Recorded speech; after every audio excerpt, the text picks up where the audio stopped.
Story time on how I got traumatized in Japan. I got shouldered in Japan 2 weeks ago by a man. There's even a name for it in Japan. It's called Butsukari Otoko. It describes a man who will slam into your shoulder while he walks past you, like really hard. So many times I can't even count. For people who aren't familiar with this, we're not talking about a little shoulder bump. We're talking about a full shoulder ram, like actual assault. Butsukari Otoko are a recognized problem in Japan, and they're generally categorized into 4 categories. First type, tsuisekigata. They lock onto a victim and ram into them from behind. These ones are often perverts who get off on doing this.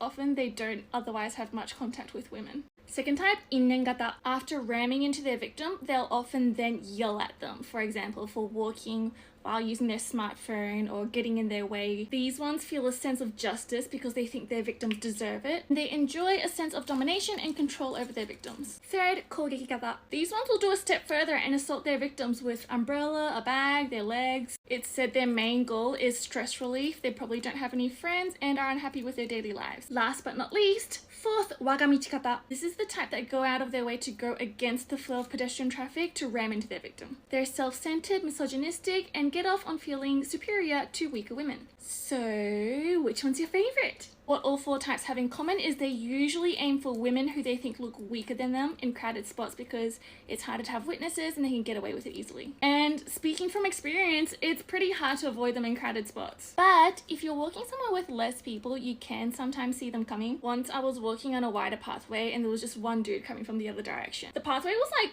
on the wide side, like a meter. I'm walking this way, he comes this way, we're getting closer, and I kid you not, when he's like pretty close, like half a meter away, he makes a direct diagonal for me, like cutting across a whole meter. I swerved last second and he stumbled. Zamamiro. Also though, don't let your guard down just because you're standing still. One time I was waiting for a friend at Osaka Station and I was standing like near the ticket gates, minding my own business, looking at my smartphone, like to the side, out of way of pedestrian traffic. Next second, I was on the floor. Dude had elbowed my head. I can't confirm that it was an elbow because I didn't actually see it happen, but it hurt like when I looked up, dude was power walking away like the little shit he is. Anyway, I've said this so many times and I'll repeat it as many times as I have to. I love Japan, but when someone tells you that Japan is perfectly safe, there is nothing to worry about, that's a sign that you should stop listening to them immediately for any advice about Japan. Or anything else maybe.